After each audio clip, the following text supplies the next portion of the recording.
Hello friends, RRB junior engineer എക്സാമിന് വേണ്ടി തയ്യാറെടുക്കുന്ന വിദ്യാർത്ഥികൾക്ക് ഒരു അപ്ഡേഷനുമായിട്ടാണ് ഞാൻ ഇന്നത്തെ വീഡിയോയിൽ വന്നിരിക്കുന്നത്. നിങ്ങളിൽ പലരും വേക്കൻസീസുമായിട്ട് ബന്ധപ്പെട്ട ഒരു അസസ്മെൻറ്റുമായിട്ട് ബന്ധപ്പെട്ട ഒരു ലെറ്റർ പുറത്തിറങ്ങിയ കാര്യം കണ്ടിട്ടുണ്ടാവും. അതായത് ഡിഫറെൻറ്റ് സോൺസിൽ ഉള്ള വേക്കൻസീസിൻ്റെ ഒരു ഡീറ്റെയിൽസ് റെയിൽവേ കോൺഫിഡൻഷ്യലായിട്ട് പുറത്തിറക്കിയിട്ടുണ്ടായിരുന്നു. അതിപ്പോൾ ഒരുപാട് ഗ്രൂപ്പുകളിലും ചാനലിലൊക്കെ അത് സ്പ്രെഡ് ആയിട്ടുണ്ട്. അപ്പോൾ നിങ്ങൾ പലരും ആ ഒരു ലെറ്റർ കണ്ടിട്ടുണ്ടാവും. ഇതിനു മുമ്പ് നമ്മളൊരു വീഡിയോയിൽ വേക്കൻസീസ് അസസ്മെൻറ്റ് ചെയ്യുന്നതുമായിട്ട് ബന്ധപ്പെട്ടും അതായത് ഡ്രാഫ്റ്റ് തയ്യാറാക്കുന്നത്, അതായത് നോട്ടിഫിക്കേഷൻ്റെ ഡ്രാഫ്റ്റ് തയ്യാറാക്കുന്നതുമായി ബന്ധപ്പെട്ട ഒരു വീഡിയോ ചെയ്തിട്ടുണ്ടായിരുന്നു. അപ്പോൾ അതിൽ പറഞ്ഞിട്ടുണ്ടായിരുന്നു ജൂണിൽ അസസ്മെൻറ്റ് പൂർത്തിയാക്കി ഡ്രാഫ്റ്റും തയ്യാറാക്കണമെന്നുള്ളൊരു നിർദ്ദേശമായിരുന്നു ആ ലെറ്ററിൽ ഉണ്ടായിരുന്നത്. അപ്പോൾ അതിൻ്റെ ഭാഗമായിട്ടായിരിക്കാം ഇപ്പോൾ ഈ ഒരു ലെറ്റർ പുറത്തിറങ്ങിയിട്ടുള്ളത്. അപ്പോൾ അതിൽ കൃത്യമായിട്ട് ഓരോ സോൺസിലും എത്ര വേക്കൻസീസ് ഉണ്ട്, അതുപോലെ ടോട്ടൽ എത്ര വേക്കൻസീസ് ജൂനിയർ എഞ്ചിനീയറിനുണ്ട് എന്നൊരു ഡീറ്റെയിൽ ആണ് ഉൾപ്പെട്ടിട്ടുള്ളത്. നിങ്ങളിൽ പലരും ഇപ്പോൾ ഓൾറെഡി ഈ ഒരു ലെറ്റർ കണ്ടിട്ടുണ്ടാവും. നമുക്ക് ജസ്റ്റ് ഒന്ന് നോക്കാം. ഓക്കെ, ഇതാണ് ആ ലെറ്റർ. അപ്പോൾ ഇത് റെയിൽവേ കോൺഫിഡൻഷ്യലായിട്ട് പുറത്തിറക്കിയ ഒരു ലെറ്റർ ആയിരുന്നു. അപ്പോൾ ഇതിൽ അപ്പം നമുക്ക് ഒഫീഷ്യലായിട്ട് ഈ ഒരു വേക്കൻസീസുമായിട്ട് ബന്ധപ്പെട്ട കാര്യങ്ങളൊന്നും ഒഫീഷ്യൽ സൈറ്റുകളിലൊന്നും വന്നിട്ടില്ല. അപ്പോൾ നമുക്ക് ഇതിൽ നിന്ന് മനസ്സിലാക്കാൻ പറ്റുന്ന ഒരു കാര്യം എന്ന് പറഞ്ഞാൽ നോട്ടിഫിക്കേഷൻ നമുക്ക് ജൂലൈ തന്നെ ഉണ്ടാവാനാണ് സാധ്യത.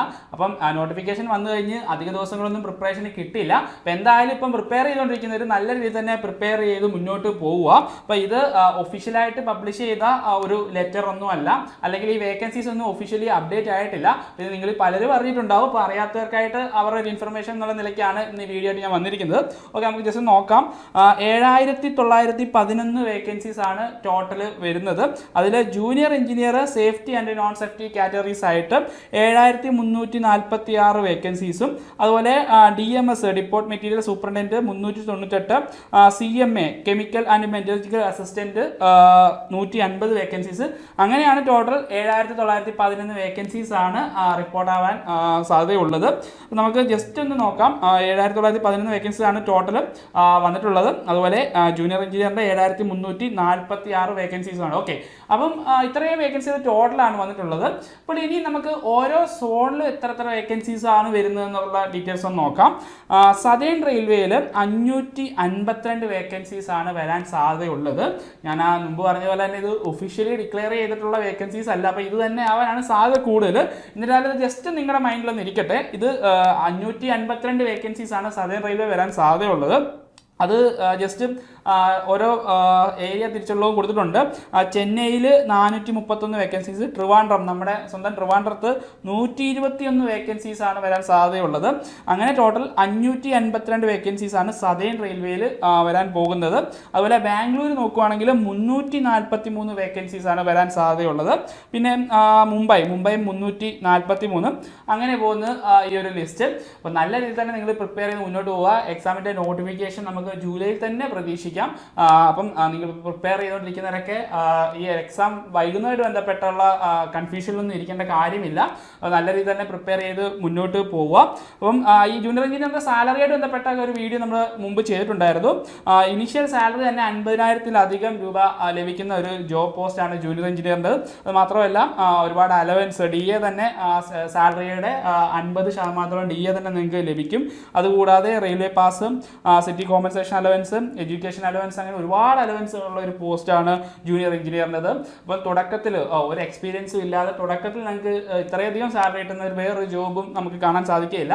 അത് മാത്രമല്ല നമുക്കിപ്പം PSC എക്സാംസ് നോക്കുന്ന വിദ്യാർത്ഥികൾക്ക് നേരിടുന്ന ഒരു പ്രധാനപ്പെട്ട ആശങ്കയാണ് നിയമനം താമസിക്കുന്നതുമായി ബന്ധപ്പെട്ട്. ഇപ്പം റെയിൽവേ ഒരു നോട്ടിഫിക്കേഷൻ പബ്ലിഷ് ചെയ്ത് കൃത്യമായി അത് എക്സാം കണ്ടക്ട് ചെയ്ത് ഒരു നിശ്ചിത സമയത്തിനുള്ളിൽ തന്നെ നിയമനവും എൻഷുർ ചെയ്യുന്നുണ്ട്. PSC നിയമനം ലഭിക്കും, പക്ഷേ അതിനൊരു കാലതാമസമൊക്കെ നേരിടാൻ സാധ്യതയുള്ള ഒരു കാര്യമാണ്. അപ്പം തുടക്കത്തിൽ തന്നെ ഇത്രയധികം സാലറി ലഭിക്കുന്ന മറ്റൊരു പോസ്റ്റ് ഉണ്ടോ എന്നുള്ളത് സംശയമാണ് ഡിപ്ലോമ BTech കഴിഞ്ഞവർക്ക്. അപ്പം നല്ല രീതിയിൽ തന്നെ നിങ്ങൾ പ്രിപ്പറേഷൻ മുന്നോട്ട് കൊണ്ടുപോകുക. അതുപോലെ നിങ്ങൾ ജൂനിയർ എഞ്ചിനീയറായിട്ട് ജോലിയിൽ പ്രവേശിച്ചു കഴിഞ്ഞാൽ നിങ്ങൾക്ക് തൊട്ടടുത്ത പ്രൊമോഷനായ സീനിയർ സെക്ഷൻ എഞ്ചിനീയർ മുതൽ നിങ്ങൾക്ക് ജനറൽ മാനേജർ വരെ ആവാനുള്ള ഒരു ചാൻസ് ഉണ്ട്. അത് നിങ്ങളുടെ സർവീസിനെയൊക്കെ ബേസ് ചെയ്തിട്ടിരിക്കും ഈ ഒരു പ്രൊമോഷൻ നടക്കുക. ഇത്രത്തോളം നല്ല അവസരം ഉള്ള ഒരു പോസ്റ്റ് തന്നെയാണ് ജൂനിയർ എഞ്ചിനീയർ. ഇപ്പോൾ ഡിപ്ലോമ BTech കഴിഞ്ഞാൽ നിങ്ങൾ ഇതുവരെ പ്രിപ്പയർ ചെയ്ത് തുടങ്ങിയിട്ടില്ലെങ്കിൽ ഇപ്പോൾ തന്നെ നിങ്ങൾ പ്രിപ്പയർ ചെയ്ത് തുടങ്ങുക. കാരണം സമയം ഒരുപാട് അതിക്രമിച്ച് കടന്നിരിക്കുന്നു. അപ്പം ഇനി അധികം നാളൊന്നും എക്സാമിന് കിട്ടില്ല. നമുക്കറിയാം CBT 1 CBT 2 2 ടയറായിട്ടാണ് എക്സാം വരുന്നത്. അതിൽ CBT 1 നോൺ ടെക്നിക്കൽ സബ്ജക്ട്സുകൾ ഉണ്ട്. നോൺ ടെക്നിക്കൽ സബ്ജക്ട്സും അതുപോലെ CBT 2 ടെക്നിക്കൽ സബ്ജക്ട്സ്, അതായത് ടെക്നിക്കൽ എബിലിറ്റീസിൻ്റെ മാർക്ക് അതിൽ വരുന്നുണ്ട്. അപ്പോൾ നിങ്ങൾ പ്രിപ്പയർ ചെയ്യുമ്പോൾ ഈ 2 ടയറിനും കൂടെ ഒരുമിച്ച് തന്നെ പ്രിപ്പയർ ചെയ്ത് മുന്നോട്ട് കൊണ്ടുപോകുക. അല്ലാതെ CBT 1 എക്സാമിന് വേണ്ടി പ്രിപ്പയർ ചെയ്ത് അത് നിങ്ങൾക്ക് ക്ലിയർ ആവുമോ എന്ന് തോന്നിക്കഴിഞ്ഞതിന് ശേഷം CBT 2 പ്രിപ്പയർ ചെയ്യാനായിട്ട് നിൽക്കരുത്. കാര്യം എല്ലാവരും പ്രിപ്പയർ ചെയ്യുമ്പോൾ 2 ടയറുകളുടെ ഒരുമിച്ചാണ് പ്രിപ്പയർ ചെയ്യുന്നത്. അപ്പോൾ ഇക്കാര്യങ്ങളൊക്കെ നിങ്ങൾ പ്രത്യേകം ശ്രദ്ധിക്കുക. അത് മാത്രമല്ല റെയിൽവേ മുൻകാലങ്ങളിൽ നടത്തിയ ക്വസ്റ്റ്യൻ പേപ്പറൊക്കെ അനലൈസ് ചെയ്തിട്ട് ചോദ്യങ്ങൾ വരുന്ന ഒരു രീതിയൊക്കെ മനസ്സിലാക്കുക. അപ്പം GK പോർഷൻസ് തന്നെയാണെങ്കിൽ നിങ്ങൾക്ക് ഒരുപാട് പ്രീവിയസ് ക്വസ്റ്റ്യൻസ് ഒക്കെ ലഭിക്കും. ആ ക്വസ്റ്റ്യൻസ് ഒക്കെ നല്ല രീതിയിൽ തന്നെ പ്രിപ്പയർ ചെയ്ത് മുന്നോട്ട് പോവുക. അപ്പോൾ ഏണസ്റ്റ് അക്കാദമിയിൽ RRB ജൂനിയർ എഞ്ചിനീയർ എക്സാമിന് പ്രിപ്പയർ ചെയ്യുന്ന വിദ്യാർത്ഥികൾക്ക് വേണ്ടിയിട്ടുള്ള ഒരു ഇൻറ്റൻസീവ് ബാച്ച് ആരംഭിച്ചിട്ടുണ്ട്. നമ്മൾ എക്സാം വരെയും നിങ്ങൾക്ക് ഗൈഡൻസിനായിട്ട് ഒരു മെൻറ്റർഷിപ്പ് സപ്പോർട്ട് ഈ കോഴ്സിൻ്റെ ഭാഗമായിട്ട് ലഭിക്കുന്നതാണ്. അതുപോലെ തന്നെ ഏണസ്റ്റ് അക്കാദമിയുടെ വിദഗ്ധരായ അധ്യാപകർ നയിക്കുന്ന ലൈവ് പ്ലസ് റെക്കോർഡ് ക്ലാസ്സുകളാണ് ഇവിടെ നിങ്ങൾക്ക് ലഭിക്കുക. അത് മാത്രമല്ല RRB മുൻപ് നടത്തിയ എക്സാമിൻ്റെ നിലവാരം അല്ലെങ്കിൽ അത് അനലൈസ് ചെയ്തിട്ടുള്ള മോക്ക് ടെസ്റ്റുകൾ നമ്മൾ ഈ കോഴ്സിൻ്റെ ഭാഗമായിട്ട് നിങ്ങൾക്ക് ലഭിക്കുന്നതാണ്. അപ്പോൾ നിങ്ങൾക്ക് ഓരോ ടോപ്പിക്കും പഠിച്ചതിന് ശേഷം ആ ടോപ്പിക്കുമായിട്ട് ബന്ധപ്പെട്ട കൂടുതൽ ക്വസ്റ്റ്യൻസും പ്രാക്ടീസ് ചെയ്യാനുള്ള ഒരു അവസരം ഇവിടെയുണ്ട്. അതുപോലെ മോഡൽ ടെസ്റ്റുകൾ ധാരാളം ചെയ്യാനുള്ള ഒരു അവസരം ഇവിടെയുണ്ട്. അത് മാത്രമല്ല നിങ്ങളുടെ അതേ മെൻറ്റാലിറ്റിയുള്ള, അതായത് കോമ്പറ്റേറ്റീവ് മൈൻഡുള്ള ഒരു കൂട്ടം വിദ്യാർത്ഥികൾ ചെയ്യുന്ന ഒരു വാട്സാപ്പ് കമ്മ്യൂണിറ്റി ഈ കോഴ്സിൻ്റെ ഭാഗമായിട്ട് നിങ്ങൾക്ക് ലഭിക്കുന്നതാണ്. അപ്പോൾ ഈ കോഴ്സിനെ കുറിച്ചുള്ള കൂടുതൽ വിവരങ്ങൾ അറിയാനായിട്ട് താഴെ കാണുന്ന നമ്പറുകൾ നിങ്ങൾക്ക് കോൺടാക്ട് ചെയ്യാവുന്നതാണ്. അല്ലെങ്കിൽ താഴെ കാണുന്ന ഗൂഗിൾ ഫോം ഫില്ല് ചെയ്യുക. അപ്പോൾ RRB ജൂനിയർ എഞ്ചിനീയറുമായിട്ട് ബന്ധപ്പെട്ട ഇതുപോലുള്ള അപ്ഡേഷൻസ് ലഭിക്കാനായിട്ട് ഈ ചാനൽ സബ്സ്ക്രൈബ് ചെയ്യുക. മറ്റൊരു വീഡിയോ വീണ്ടും കാണാം. Good bye.